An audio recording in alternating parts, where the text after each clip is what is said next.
Sensei Alba. That's me, your sensei, your griot. Your connection is unstable. Please wait. Yesterday was a real short one just to say hi. I was in a place that they don't let you stay online. Let you stay online for more than half an hour. Anyway, I'm now in, some parking lot and picking up their Wi-Fi. In the beginning of the pandemic, it was nice. I mean, all the churches really tried to help. They gave food to everybody. They turned on their Wi-Fi's to everybody, and it's not more. There's really only a couple of churches that still let you do that and still give food away. And so the freeset, what is that? You know, I love it when people in political circles, oh, we can't be socialists, but we are a socialist country, and that we, the CARES Act, that was like $7 trillion, and most of that went to corporations. We gave close to $60 billion to the airlines. What is capitalism supposed to be? Competition. Well, if those airlines can't make it, well, they should just go by the side and somebody else pick up the garland, right? Just like Trump Airlines, right? Back in the day. So the bottom line to all of this is that Emerson speaks of self-reliance, right? And his attitude of self-reliance is not like, it is, build your own house, do your own thing, blah, blah, blah. But he's really talking about being hooked up to um, the deeper spiritual sense of what our lives are about. And that's what I'd like to talk about today is what is our life really about? Is it really about your laundry list of how to pay the bills and you want to get laid and blah, blah, blah? No, those are just, the ancillaries, the things on the peripheral. And so I want to hear from you guys about what you think, and I'm going to try uh, more to get a real conversation going because it's time for you guys to step up in your own lives. Well, what can I do? I just work at McDonald's. I mean, I'm interested in what you say, and your stories are entertaining, which they are. That's what the channel is here. Um, to be interesting and to get you thinking and to entertain you. That's all. That's all agree I can do. That's what we're assigned to do. And then to in every day and every way live our own lives, walking the walk and not just talk the talk. So I'm out there in the deep green, and we're gonna have 17 days of snow, and the temperature is going to be between um, 11 and minus 20 every day. That should be interesting. And I'm out in the middle of nowhere, in the deepest of deep, right? So it puts things into perspective, right?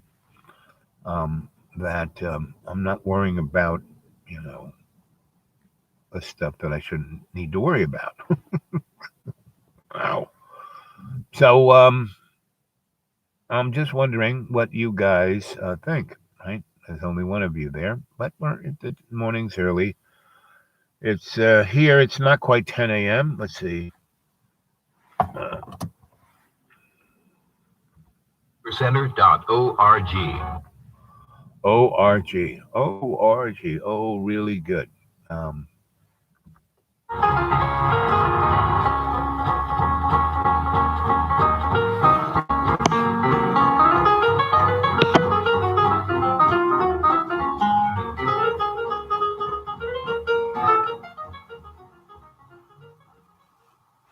America has found itself with a 50-50 Senate, and suddenly the fate of the filibuster is back in the news again.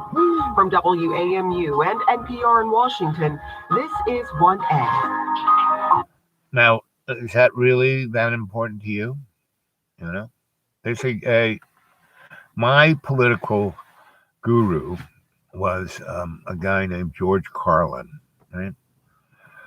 And he basically, his riff for the last 40 years of his life is he went from a mainstream comedian being on Johnny Carson wearing a suit to, being the hippy dippy weatherman and saying the 4 words you can't say on the media, right? And before somebody said those words, you could say those words. And it was one minister who complained to the FCC and made a brouhaha. They didn't even make a law in Congress. They just, the FCC made a regulation.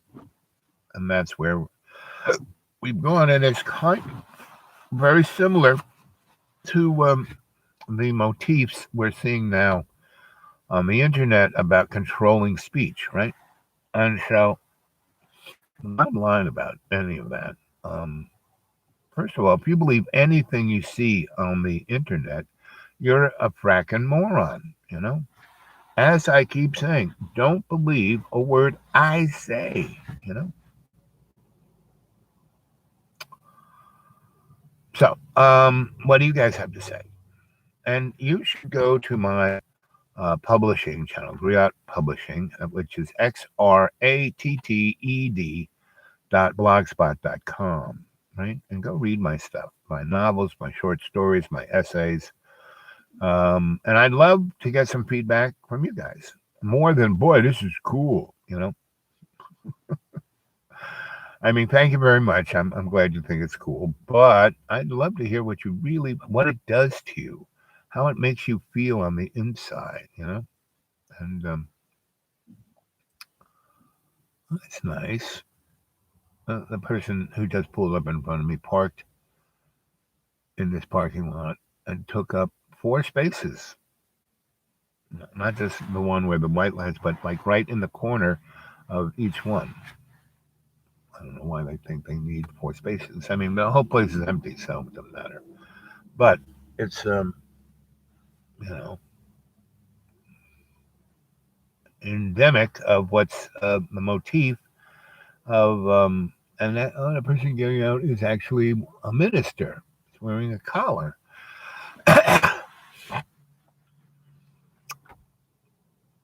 So, is the world all about you? You know,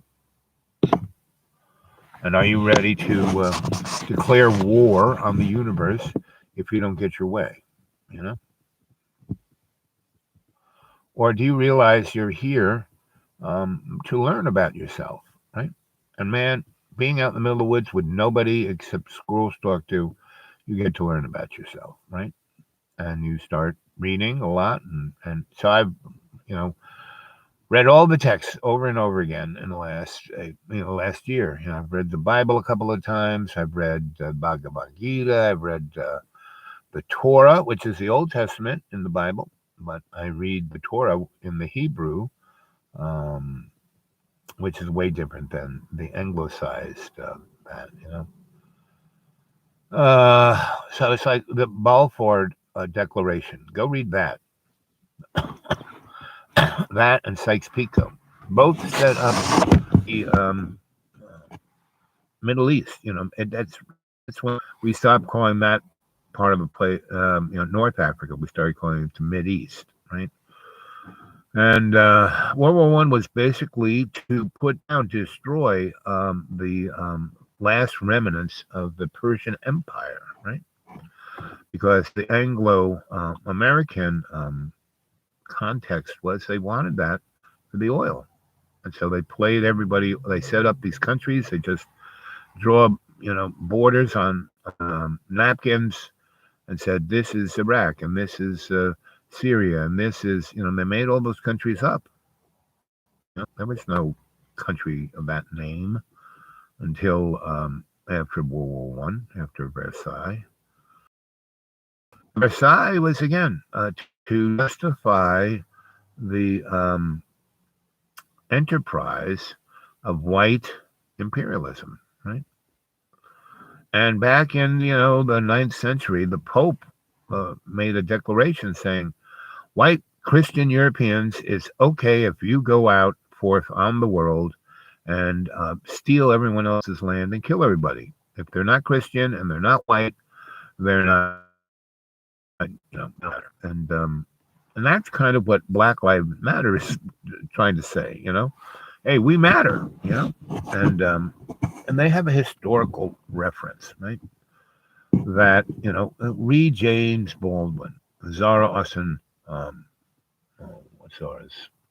She was like the queen of the Harlem Renaissance. And she changed anthropology. She was amazing, right? Because anthropology was first designed to prove that white men were superior to everybody else, and so they had a right by God, just like the kings, to do whatever the heck they wanted, And so, what do you think about that? It's 11 minutes 43 seconds, right? Oh, so it's going to be this big, I'm going to be snowed in for the next, who knows? And maybe, this is a great practice on my spiritual ability to, I had an effect on everything. And she changed the weather. She could do, it would be raining, and then she could go into state and kind of move the clouds around until there was a nice little hole of sun. So she told me how to do that, and everything is practice, right? So that's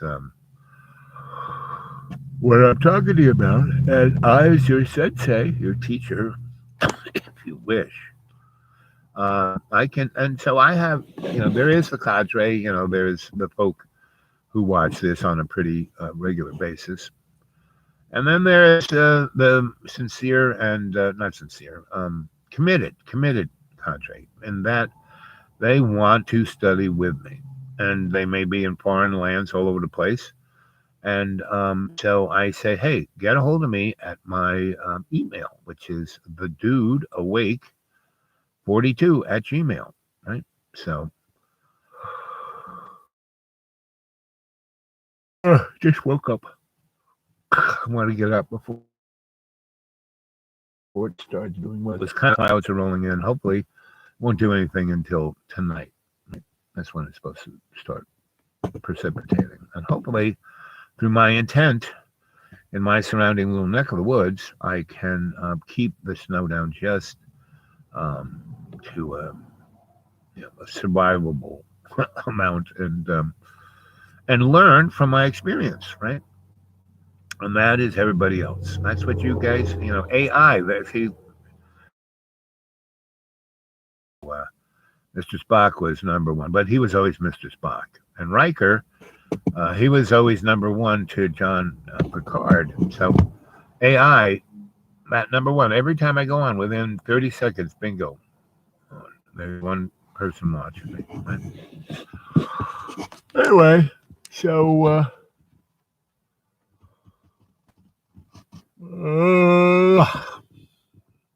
let's see. It's 14 minutes. So I'm going to stick around until 2020 or 2021. I'm talking about 2021 and 2020. We thought 2020 was, wild and crazy. 2021 is going to be off the hook. And, just look, January 6th, what happened, And that was like, obviously, it was an orchestrated show. I mean, those guys just walked in there. How did they just walk in there? They, Donnie had been advertising, we have to take it back for like a month.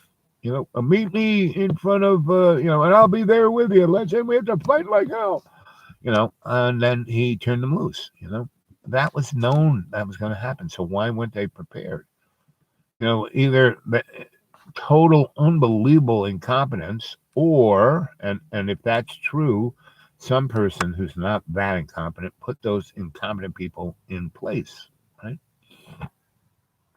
And that's kind of our police. Hey, there's another person there.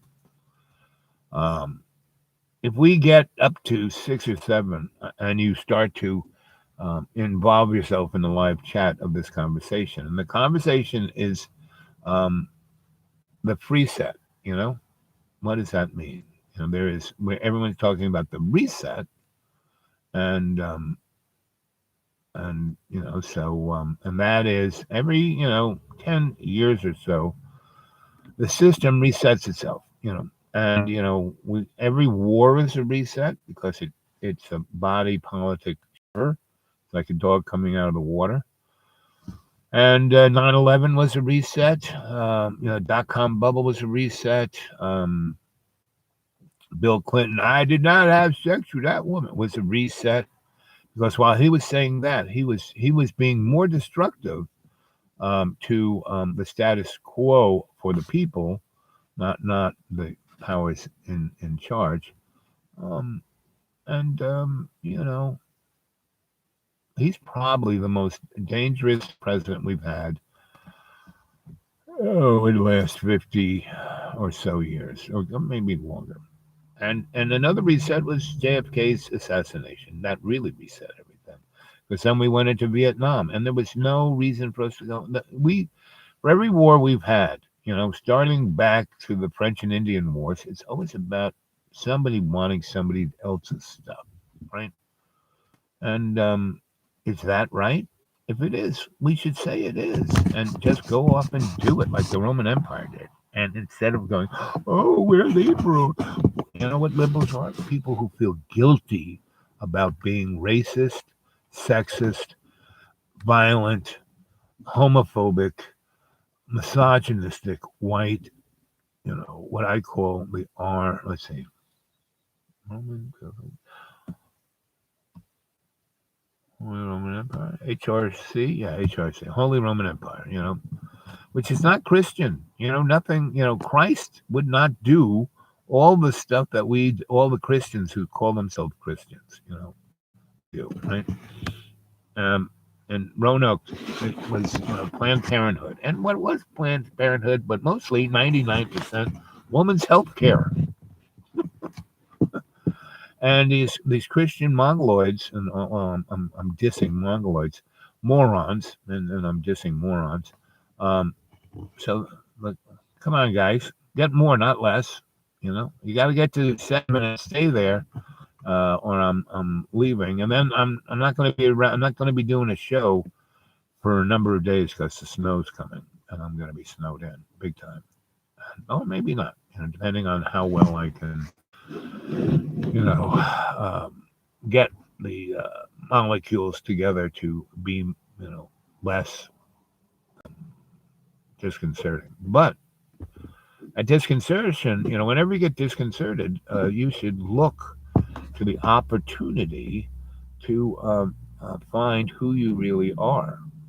So, the three of you who are on there, does anybody want to make something in the chat about who they are, how they feel, what they're thinking about what happened in 2020, and what what they think about's going to happen in 2021? My feeling about 2021 is going to be, January 6th, just a harbinger of what is to come, right?